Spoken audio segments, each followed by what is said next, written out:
하나님 말씀 에베소서 1장 1절부터 14절까지 말씀입니다.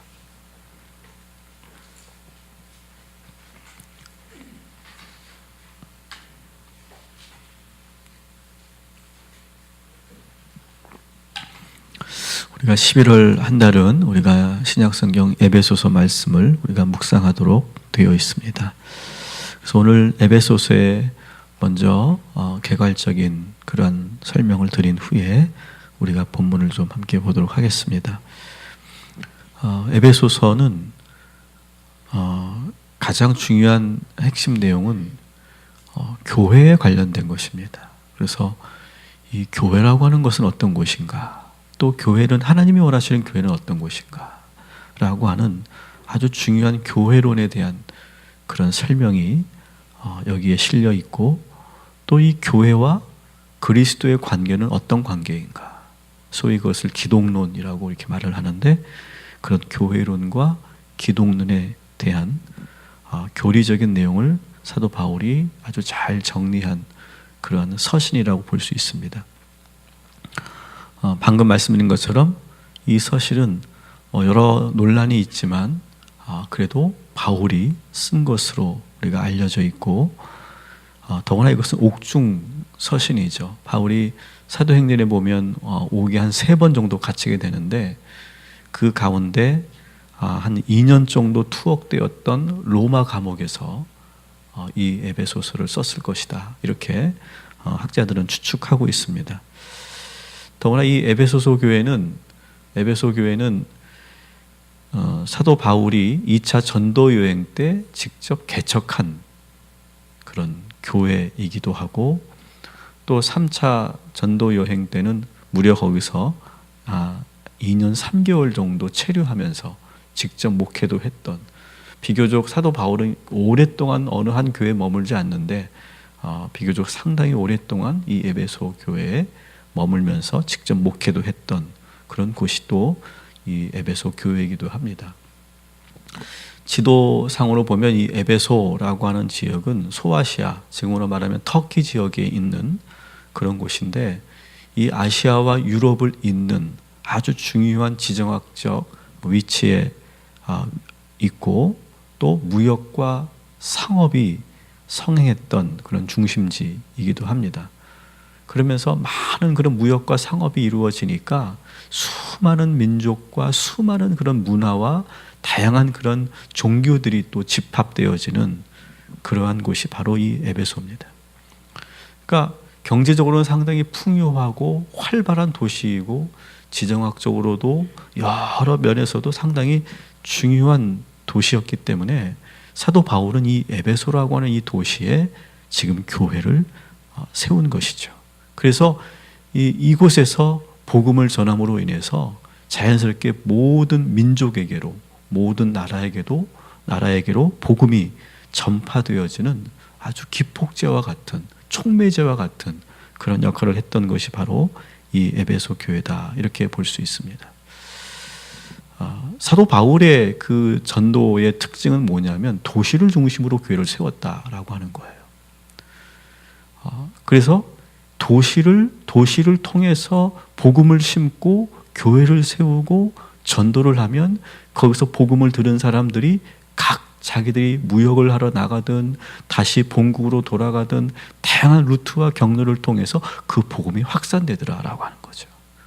그래서 이 도시 목회라고 하는 것은 단순히 어떤 교회를 부흥시키기 위한 그런 의도에서 도시 목회가 이루어지는 것이 아니라, 도시 목회를 통해서 오히려 복음이 확산되어지는 그런 하나님의 그 역사가 드러나는 그런 곳이 바로 이 도시에 형성되어 있는 교회다라고 볼 수 있습니다. 저는 오늘 이 말씀을 우리가 묵상하면서 이 동탄이라고 하는 이 도시가 정말 한국 교회의 선교에 있어서 매우 중요한 도시가 될 줄 믿습니다. 그리고 우리 동탄 꿈의 교회가 바로 그 에베소 교회와 같은 그런 역할을 감당하게 되는 그런 교회가 될 줄 믿습니다.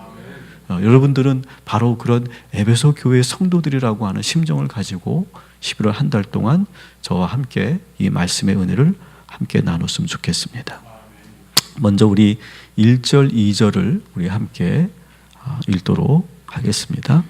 하나님의 뜻으로 말미암아 그리스도 예수의 사도된 바울은 에베소에 있는 성도들과 그리스도 예수 안에 있는 신실한 자들에게 편지하노니 하나님 우리 아버지와 주 예수 그리스도로부터 은혜와 평강이 너희에게 있을지어다. 아멘. 사도 바울은 항상 편지를 시작하면서 바울서신은 항상 축복의 인사가 먼저 독자들에게 전해지고 있죠. 이 축복의 인사를 옛날에 어떤 에베소 교회의 어떤 성도들에게 한다고 생각하지 마시고 지금 우리들에게 사도 바울이 축복하는 인사다. 여러분 이렇게 이해하시고 읽으면 아마 더 은혜가 있을 것입니다. 바울은 수신자인 우리들에게 뭐라고 부릅니까? 그리스도 예수 안에 있는 신실한 자들 이렇게 말하고 있어요. 오늘 이 축복처럼 여러분 오늘 하루도 그리스도 예수 안에서 신실한 자들로 사시기를 주님의 이름으로 축원합니다. 신실하다는 건 뭡니까? 변화가 없는 거예요. 믿을 만한 사람인 거예요. 감정의 기복도 없고 어떤 그런 왔다 갔다 하지 않고 주어진 일에 성실하게 책임을 다하는 저와 여러분이 되기를 주님의 이름으로 축원합니다. 그래서 하나님으로부터든 또 주변의 모든 사람들로부터든 신실한 사람, 신뢰할 만한 사람, 믿을 만한 사람으로 인정받는 오늘 이 하루가 되기를 주님의 이름으로 축원합니다. 바울은 또 우리를 향해 이렇게 축복을 하죠. 하나님 우리 아버지와 주 예수 그리스도로부터 은혜와 평강이 너희에게 있을지어다. 여러분, 그리스도인들에게 가장 큰 축복은 뭘까요? 물질의 축복 아니에요. 부자가 되는 게 아니에요. 권력을 잡는 게 아니에요. 성공하는 게 아니에요. 그리스도인에게 가장 큰 축복은 뭐냐? 주 예수 그리스도 안에서 그 그리스도께서 주시는 은혜와 평강이 너희에게 있을지어다. 이것이 가장 큰 축복인 줄 믿습니다. 여러분 오늘도 그리스도께서 우리 주 예수 그리스도께서 여러분들에게 은혜와 평강을 허락하여 주실 줄 믿습니다. 그거면 되는 겁니다. 여러분. 그거면 되는 거예요. 오늘도 여러분 은혜가 넘치게 사시고 평강이 넘치는 그런 복된 삶을 누리시기를 주님의 이름으로 축원합니다. 우리 3절 같이 읽습니다. 시작. 찬송하리로다 하나님 곧 우리 주 예수 그리스도의 아버지께서 그리스도 안에서 하늘에 속한 모든 신령한 복을 우리에게 주시되. 아멘. 이 3절부터 14절까지의 말씀은 뭐냐? 그리스도 안에서 누리는 영적 축복에 대해서 우리들에게 말해주고 있어요. 그리스도 안에서 오늘 표현해 보면 하늘에 속한 모든 신령한 복, 영적 축복을 말하는 거죠. 방금도 말씀드렸지만 우리 그리스도인들에게는 세상의 복이나 물질적 복이나 이생의 자랑이 목표가 아니에요. 우리들에게 그리스도 안에서 하늘의 신령한 복을 주셨다. 지금 이렇게 우리에게 말하고 있어요. 미래형이 아니라 이미 우리는 그걸 누리고 있다라고 하는 거예요. 너희에게 이런 신령한 복을 줄 것이다, 받을 것이다가 아니에요. 이미 우리에게 주셨어요. 그래서 뭐라고 합니까? 찬송하리로다. 이미 우리가 받았으니까 감사함으로 찬송하라 이렇게 말하는 거예요. 오늘도 우리는 하나님의 그 하늘에서 속한 신령한 복을 우리는 누리고 있었고 어제도 오늘도 누리고 있고 내일도 누리게 될 줄 믿습니다. 자, 그러면 그 신령한 복은 무엇이냐? 4절 5절을 한번 같이 읽습니다. 시작. 곧 창세전에 그리스도 안에서 우리를 택하사 우리로 사랑 안에서 그 앞에 거룩하고 흠이 없게 하시려고 그 기쁘신 뜻대로 우리를 예정하사 예수 그리스도로 말미암아 자기의 아들들이 되게 하셨으니. 아멘. 자, 첫 번째 하나님의 신령한 복은 무엇이냐? 하나님이 우리를 당신의 아들로 삼으셨다라고 하는 거. 하나님의 자녀가 되게 하셨다. 이것이 첫 번째 우리에게 주시는 영적 축복이다라고 하는 거예요. 하나님의 아들 독생자 예수로 말미암아 우리 성도들은 하나님의 아들들이 되었어요. 오늘 표현해본 아들들이 되게 하셨다. 그러니까 아들들이 되었다, 자녀가 되었다라고 하는 것은 법적인 용어로 말하면 뭐예요? 양자가 되었다라고 하는 거예요. 원래 우리는 죄 때문에 하나님의 자녀가 될 수 없어요. 그런데 우리는 하나님의 자녀가 됐어요. 하나님의 사랑하심으로, 또 예수 그리스도의 그 희생으로, 십자가의 희생으로 우리는 하나님의 양자가 됐어요. 그리고 그 사랑 안에서 우리를 오늘 표현처럼 거룩하고 흠없게 우리를 다 깨끗하게 씻어주셨어요. 마치 거짓걸로 다시 아버지 품으로 돌아왔던 그 아들을 그 아버지가 부둥켜 안고 그 더러운 것을 다 씻어주었던 것처럼 우리를 거룩하고 흠없게 만들어주셨다. 근데 그 우리를 아들로 맞아주실 때 마지못해서 맞아주신 것이 아니라, 따라합시다, 기쁨으로. 5절에 그렇게 되어 있죠. 기쁨으로. 전혀 주저하지 않고 마지못해서 한 게 아니라 기쁨으로 우리를 맞이해 주셨다. 여러분 생각해 보세요. 우리가 얼마나 더러운 죄인입니까? 그런데 우리를 기쁨으로 아들 삼아 주셨다는 거예요. 그래서 우리의 신분이 완전히 바뀌었다는 얘기예요. 그래서 하나님의 자녀가 되었음을 오늘 이렇게 선포하는 거죠. 우리가 죄 속에 방황하고 헤맬 때에도 오늘 우리 하나님은 예정하시고 선택하시고 아들 삼을 것을 계획하시고 우리에게 그런 신령한 하늘의 복을 허락하여 주신 줄 믿습니다. 그래서 우리가 그렇게 죄 가운데 있었을 때에 7절 같이 읽어볼게요. 시작. 우리는 그리스도 안에서 그의 은혜의 풍성함을 따라 그의 피로 말미암아 속량 곧 죄사함을 받았느니라. 아멘. 우리가 그런 죄 가운데 있었을 때에 그리스도 안에서 풍성한 은혜에 따라서 우리의 죄를 사해 주셨다. 그리고 아들 삼아 주셨다. 자녀 삼아 주셨다. 세상 모든 사람들이 포기해도 우리 하나님은 우리를 선택하셨다는 거예요. 그리고 기쁘게 자녀 삼아 주셨다는 거예요. 이 영적인 은혜와 사랑을 여러분 오늘도 누리시고 그 영적 축복을 여러분 받은 자로서 여러분 당당하게 위축되지 마시고 멋있게 살아가는 복된 이 아침이 되기를 주님의 이름으로 축원합니다. 두 번째, 우리 6절 같이 읽어볼게요. 시작.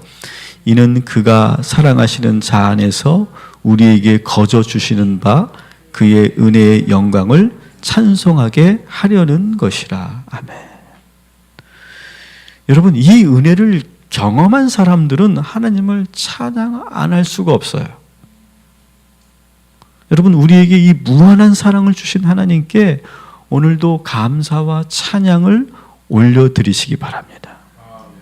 우리가 세상을 살면서 감사가 넘치고 은혜가 넘치는 삶을 산다는 것은 여러분 얼마나 복된 일입니까? 나는 참 감사해. 나는 정말 하나님이 나에게 많은 은혜를 주셨어. 나의 인생은 기적이야. 하나님이 나를 자녀 삼아 주셨어. 여러분 이렇게 산다는 것이 얼마나 행복한 거예요. 여러분 믿지 않는 사람들 보세요. 하나님을 모르는 사람들은 어떻게 삽니까? 살면서 술 마시면서 신세한탄하면서 많은 사람들이 나는 학대받았고 모두가 날 떠났고 아무도 날 사랑하지 않고 아무도 날 이해하지 못한다고 생각해요. 그러나 우리는 어때요? 우리는 하나님께서 우리를 자녀 삼아 주셨고 하나님의 풍성한 은혜 속에 내가 살고 있고 나는 얼마나 감사한지 몰라. 우리는 그렇게 고백하고 있잖아요. 여러분 이것 자체가 축복인 줄 믿습니다. 그래서 우리는 저절로 찬양이 나오는 거예요. 그래서 우리 믿는 사람들은 고난 속에서도 내가 그런 경제적 어려움을 당하고 정신적인 어려움을 당하고 가정의 어려움을 당해도 나는 그래도 하나님의 자녀야. 그 믿음으로 우리는 찬양하는 거예요, 여러분. 이게 바로 신령한 하나님의 은혜의 복이에요. 여러분 오늘도 찬양하시기 바랍니다. 그게 우리에게 주신 두 번째 복이죠. 우리 세 번째, 우리 8절, 9절, 10절 같이 있습니다. 시작. 이는 그가 우리에게 넘치게 하사 그 뜻의 비밀을 우리에게 알리신 것이요 그의 기뻐하심을 따라 그리스도 안에서 때가 찬 경륜을 위하여 예정하신 것이니 하늘에 있는 것이나 땅에 있는 것이 다 그리스도 안에서 통일되게 하려 하심이라. 아멘. 우리가 하나님의 자녀가 되었고 하나님이 우리를 사랑하시고 예수 그리스도가 우리의 죄를 위해 죽으셨다가 다시 살아나셨다는 이 복음의 사실, 여러분 이 복음을 믿는 것이 우연일까요? 여러분이 똑똑해서 이 복음을 믿은 걸까요? 아니에요. 이건 내 지식도 아니고 내 경험도 아니에요. 오늘 말씀처럼 하나님이 우리에게 지혜와 총명을 주셨기 때문에 우리가 이 복음을 깨닫게 되었고 믿게 된 줄 믿습니다. 여러분 이 복음을 믿지 않은 사람에게 전해보세요. 믿을까요? 안 믿어요. 이해를 못해요. 들으면 코 웃음 쳐요. 그리고 들은 척도 안 해요. 근데 우리는 들렸단 말이에요. 근데 우리는 그 복음이 이게 정말 살아있는 그런 사랑의 복음으로 들렸단 말이에요. 왜 그럴까요? 우리에게 하나님께서 지혜와 총명을 주셔서 그것이 알아들어지게 하고 믿어지게 하신 거예요. 그래서 오늘 말씀해 보니까 복음은 비밀이에요, 비밀. 근데 비밀은, 여기서 말하는 비밀은 숨겨져 있는 비밀이 아니라 공공연한 비밀이에요. 그래서 누구나 다 들을 수 있어요. 다 접할 수 있어요. 그런데 어떤 사람은 들리고 어떤 사람은 안 들리더라는 거예요. 들린 우리가 지금 우리가 이 자리에 와 있는 것이죠. 이 복음의 비밀을 알게 된 것, 이것이 또한 세 번째 영적인 하나님의 축복이라는 것이죠. 여러분 오늘도 우리가 이 복음이 믿어진 것, 이것이 얼마나 큰 은혜인지 여러분 다시 한번 기억하시고 감사하시기를, 찬송하시기를 주님의 이름으로 축원합니다. 네 번째 신령한 영적 축복은 뭐냐? 11절 같이 있습니다. 시작. 모든 일을 그의 뜻의 결정대로 일하시는 이에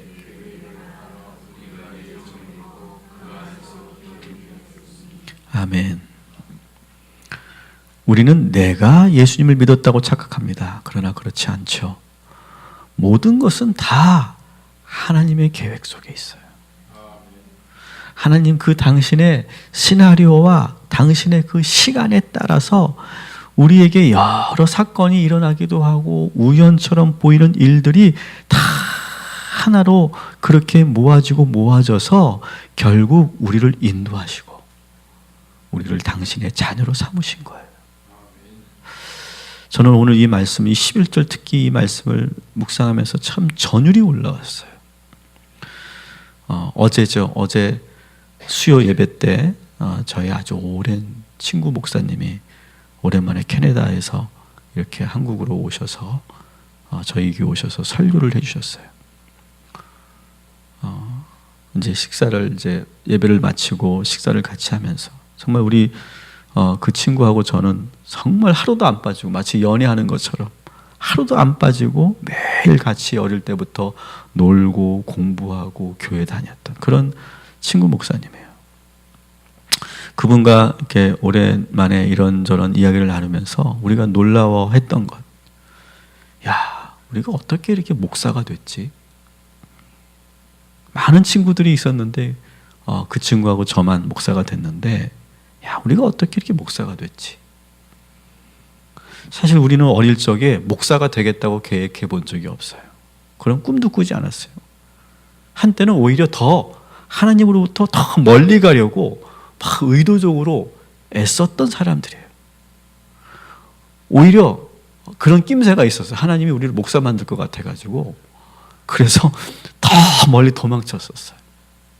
그래서 그 친구는 캐나다로 멀리 도망치고 저는 공부 쪽으로 아예 저는 신학과는 더 상극인 철학을 내가 공부해야 되겠다.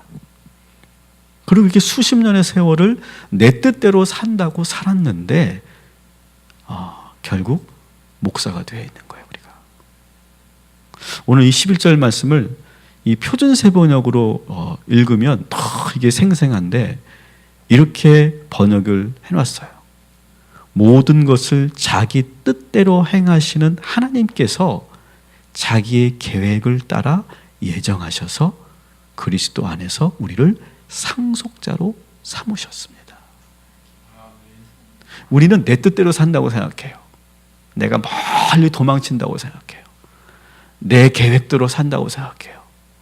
그런데 저 위에 계신 하나님께서는요, 이미 다 보고 계신다는 거예요. 우리가 뭐 여기서 하나님과 정반대로 간다고 막 다른 박질을 하고 막 달려가도 그 달려가는 방향이 반대인 줄 알았더니 다 하나님께로 가는 방향이라는 거예요.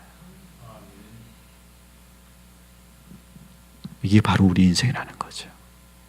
당신의 뜻대로 행하시는 하나님께서 당신의 계획에 따라 예정하셔서 저를 목사 만드셨어요. 여러분의 인생도 마찬가지예요, 여러분.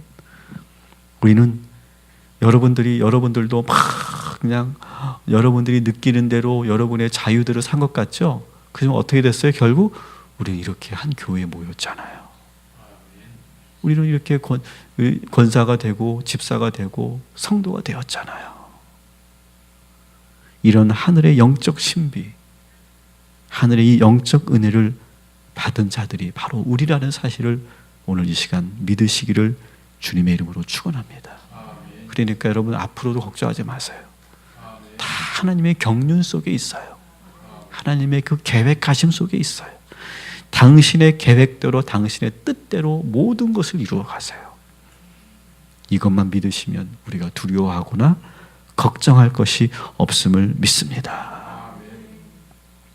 그래서 결국 우리는 하나님을 찬양할 수밖에 없어요. 12절부터 14절 우리 마지막 구절 같이 읽습니다. 시작. 이는 우리가 그리스도 안에서 전부터 바라던 그의 영광의 찬송이 되게 하려 하심이라. 그 안에서 너희도 진리의 말씀 곧 너희 구원의 복음을 듣고 그 안에서 또한 믿어 약속의 성령으로 인치심을 받았으니 이는 우리 기업의 보증이 되사 그 얻으신 것을 속량하시고 그의 영광을 찬송하게 하려 하심이라. 아멘. 사랑하는 성도 여러분, 오늘 이 시간 우리의 인생을 여러분 돌아보십시오. 참 오묘하고 놀랍도록 우리를 인도하시지 않습니까? 그 하나님을 찬양하시기 바랍니다. 오늘 우리가 이렇게 동탄에서 만난 것도 다 하나님의 예정이고 계획인 줄 믿습니다. 우리의 만남을 언젠가 우리는 진심으로 감사하고 찬양하게 될 것입니다. 하나님께서 이렇게 하시려고 나를 이렇게 인도하셨구나. 나를 이렇게 돌게 하셨구나. 이러한 시험도 당하게 하시고 이런 어려움도 경험하게 하셨구나. 다 하나님의 은혜구나. 하나님의 계획하심이었구나. 찬양 안 할래야 안 할 수가 없구나. 이러한 하나님의 섭리를 오늘 이 시간 경험하시면서 하늘의 이 신령한 복을 오늘도 누리시는 복된 이 하루가 되시기를 주님의 이름으로 축원합니다. 기도하겠습니다. 하나님, 우리를 하나님의 자녀 삼아 주셔서 감사합니다. 하나님의 이 신령한 축복을 우리가 잊지 않도록 주여 인도하여 주옵소서. 그래서 우리는 하나님을 찬양 안 할래야 안 할 수가 없습니다.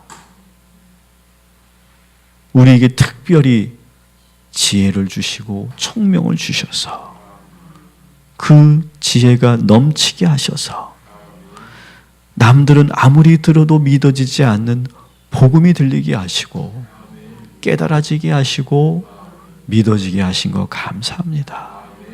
이것이 복인 줄 믿습니다.